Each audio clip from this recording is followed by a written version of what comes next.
Hi everyone, I am Dr. David Mercer. Right now, as you are listening to me, there may be something in your kitchen that looks ordinary, familiar, even comforting, and yet it is placing a quiet, relentless strain on one of the hardest working organs in your body. The tragedy is that most people over 60 never feel it happening. They pour the coffee, butter the toast, open the pantry, warm up leftovers, and assume the danger must come from pain, or jaundice, or some dramatic warning sign. Usually it does not. The liver is different. It absorbs punishment in silence. It keeps filtering, storing, balancing, and rescuing you while damage slowly piles up behind the curtain. That is why so many older adults are stunned when a routine blood test comes back abnormal, or when the doctor says the words fatty liver, inflammation, scarring. By then, the pattern has often been in motion for years. And here is the part that should get your full attention tonight. Some of the worst offenders are not rare or exotic. They are popular, convenient, heavily advertised, and sitting in millions of homes right now. In the next few minutes, I am going to walk you through 5 foods that can quietly push an aging liver toward trouble, why they become more dangerous after 60, and exactly what to do instead. Most people believe liver trouble belongs to one category and one category only: heavy drinking. Most people are wrong. Yes, alcohol can harm the liver, and after 60 it can do that even faster because the body handles it differently. But the modern liver crisis often starts somewhere far more ordinary. It starts in the breakfast bowl, the drive-through bag, the freezer aisle, the deli counter, and the snack drawer you open while standing barefoot under the kitchen light at 9:30 at night. Your liver is not just a filter. It is more like a river port and recycling center working all day and all night. Every meal arrives like a shipment. Sugar has to be sorted, fats have to be packaged, toxins have to be neutralized, medicines have to be processed, fuel has to be stored and released between meals. When that system gets overloaded over and over, fat begins to accumulate inside liver cells. Inflammation can follow, and over time, some people move from simple fat buildup to fibrosis, which is scarring. The reason age matters is not because your liver suddenly becomes fragile on your 60th birthday. It is because the margin for error gets smaller. Research on aging liver function has shown that blood flow, drug handling, and regenerative capacity tend to change as the years go on, which means the same daily habits can extract a higher price than they did at 40. That is why an older adult can say, "I have eaten like this my whole life, and only now the lab work looks different." In a doctor's office, this is the moment I often picture. A patient sits on crisp paper, feeling fine, maybe just a little tired, while the physician explains that the liver enzymes are elevated and an ultrasound shows fat in the liver.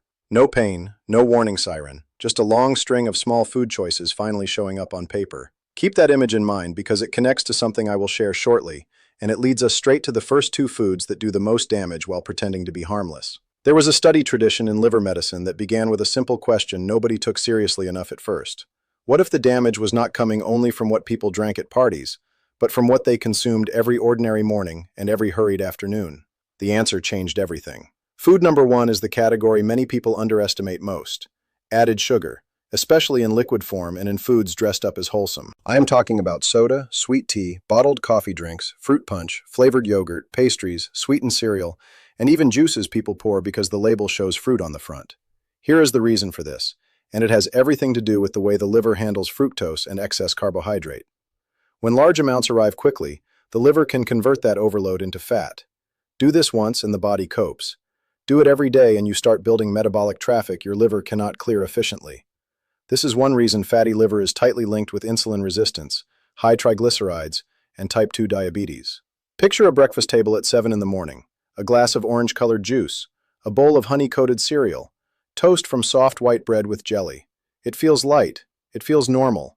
But for the liver, that can be a fast sugar delivery before the day even begins. Food number 2 is processed meat. Bacon at breakfast, ham sandwiches at lunch, sausage links on Sunday morning, pepperoni pizza in front of the television, deli turkey stacked on crackers because it seems easier than cooking. Processed meats tend to travel with saturated fat, excess sodium, preservatives, and the kind of overall eating pattern that pushes insulin resistance higher. Research from major health institutions keeps pointing in the same direction. Liver health and metabolic health are married. Hurt one and you usually hurt the other. Think about the grocery cart many older adults roll down the center aisles. Cases of sweet drinks, boxes of cereal bars, packages of lunch meat. Nothing looks dramatic, nothing looks poisonous. That is exactly why these foods win. They do not arrive like villains, they arrive like convenience. And if you think those 2 are alarming, the next category is even more dangerous because it hits the liver from several directions at once. To understand why, we need to look at what is actually happening at the cellular level. Imagine your liver as a busy dock at the mouth of a river. Barges keep arriving loaded with sugar, damaged fats, excess calories, chemical additives, and the debris of daily life. The workers on that dock are your liver cells. When the incoming load stays reasonable, the dock runs beautifully. When the incoming load never slows, boxes pile up, machinery overheats, and cleanup crews cannot keep pace. That is what can happen with food number 3, fried fast food. Burgers with fries, crispy chicken sandwiches, onion rings, fried fish baskets. Those meals are often dense with calories, saturated fat, refined starch, and salt, which together can worsen weight gain around the belly, promote insulin resistance, and drive more fat toward the liver. Studies comparing people who rely heavily on fast food with people who eat more whole foods consistently suggest worse metabolic outcomes and more liver fat in the fast food group. But here is where things take a turn most people never see coming. Food number 4 is not only what comes out of the fryer, it is the soft, pale, easy-to-chew, refined starch that accompanies it all day long. White bread, crackers, donuts, packaged muffins, bakery treats. The body breaks these down quickly, and when they come without much fiber, the blood sugar rise can be sharp. The liver then has to help manage the overflow. Over time, repeated spikes can feed the same fat-storing machinery that sugar does. I want you to picture a car ride home after an appointment. You are tired. You grab a paper bag with fries, a sandwich on a white bun, and a large drink because it is cheap and fast. It smells good. It feels rewarding. For 10 minutes, it is comfort. But inside, your liver is being asked to sort a flood. Researchers have spent decades focusing on the heart, the waistline, and blood sugar, and all of that matters. Yet more recent liver research has made the picture clearer. The liver is often the silent middleman in this whole process, taking the brunt of the overload while symptoms stay faint or absent. That detail matters more than it seems because the 5th food on this list often hides in plain sight inside the very products people buy when they think they are making the safer choice. I know this sounds overwhelming, so let me slow down for a moment. The 5th offender is the vast kingdom of ultra-processed snack foods and convenience meals. Chips that vanish by the handful, cheese crackers, frozen dinners, packaged macaroni bowls, microwave desserts, granola bars that read like candy bars in disguise. These foods are engineered for ease, shelf life, and repeat eating. They often combine refined flour, added sugar, unhealthy fats, excess sodium, and flavoring that keeps your hand moving back to the bag long after hunger is gone. Your body has a system for this that most people have never even heard of. The liver does not merely store fuel.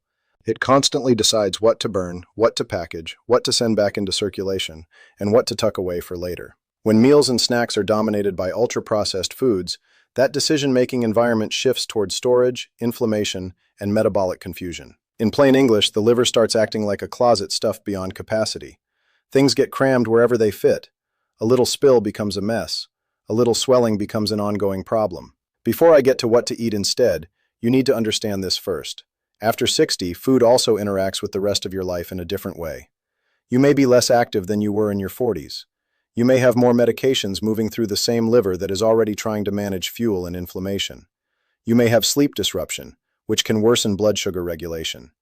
You may have a little extra abdominal weight, and belly fat is particularly tied to liver fat. Picture a late evening in the living room. The television is on low. Dinner was small, so you tell yourself the bowl of chips does not count. Then comes the ice cream from the freezer because you had a long day. Then a sweetened nightcap because it helps you relax. None of this feels like a medical event. Yet this is exactly how liver stress accumulates. Not in one spectacular mistake, but in repeated ordinary moments. The good news is that the liver is remarkably responsive when you stop feeding the problem. It can improve. Liver fat can decrease. Inflammation can settle. Lab markers can move in the right direction. But that only happens when you stop treating these 5 foods like background noise and start seeing them for what they really are. Now, what I am about to explain changes everything. Most people think the fix is to find one superfood, one supplement, or one magic detox tea. No. The first breakthrough comes from stopping the specific patterns that keep injuring the liver in the first place. Stop drinking your sugar. If it is sweet and goes down fast, your liver pays attention fast. Replace soda, sweet tea, juice drinks, energy drinks, and dessert coffees with water, sparkling water, or unsweetened coffee or tea. Stop treating processed meat like a harmless protein shortcut. Bacon every morning and deli meat every afternoon may feel efficient, but it is a steady metabolic tax. Choose it rarely, not casually. Stop making fried fast food your default answer to fatigue. Exhaustion is real, but the drive-thru should not be your nutrition plan.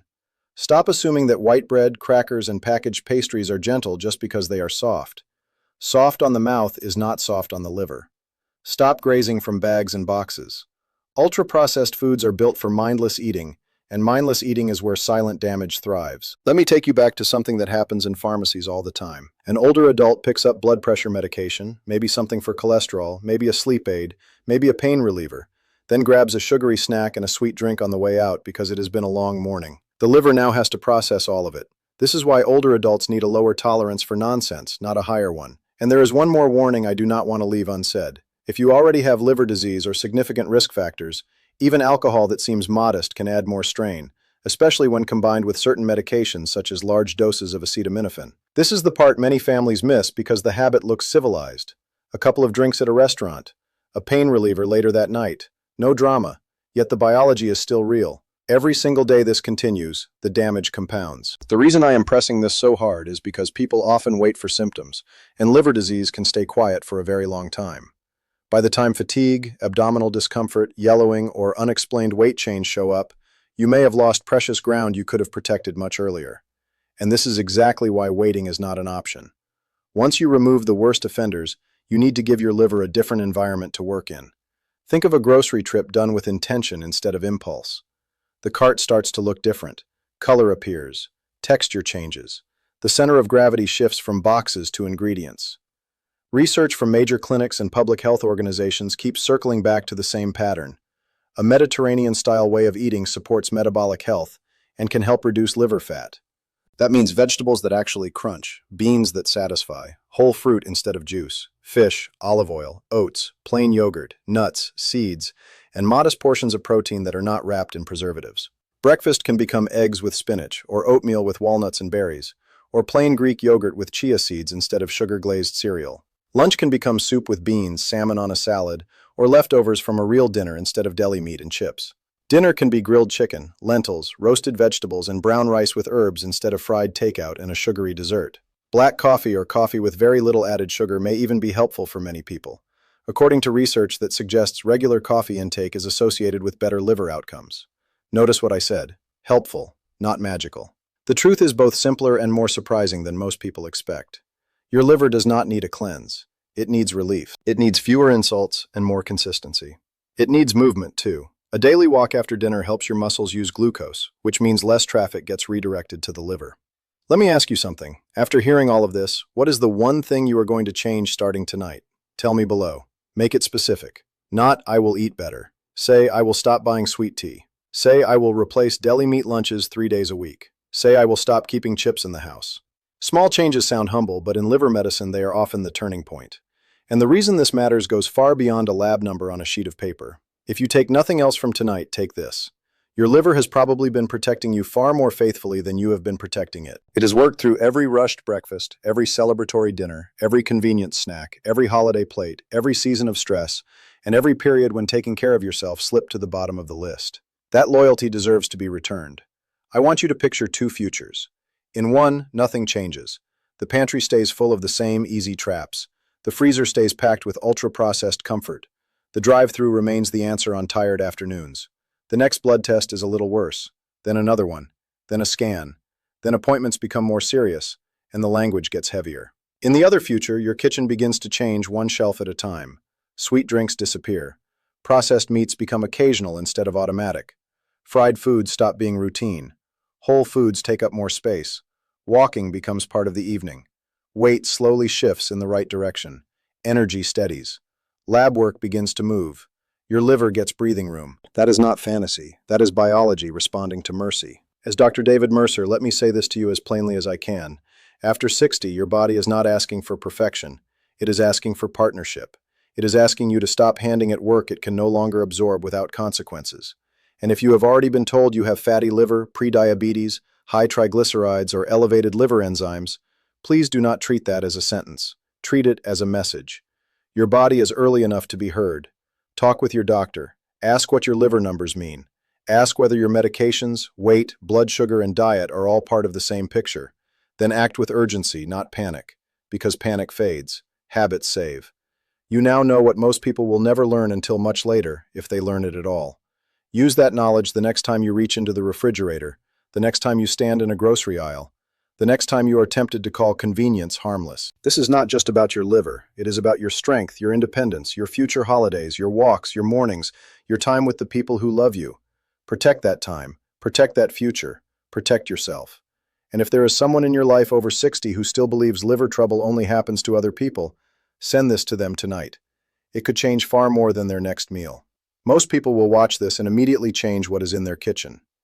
In this powerful conversation, Dr. David Mercer explains which 5 everyday foods can quietly drive fatty liver, inflammation, and metabolic stress after 60, and why the risk rises with age. You will learn what makes these foods so dangerous, what the science says about sugar, processed meals, and fast food, and what to eat instead for better liver health. Your liver can stay resilient, but it needs help now. If you are over 50 and want to protect your energy, labs, and long-term health, this is a message worth hearing.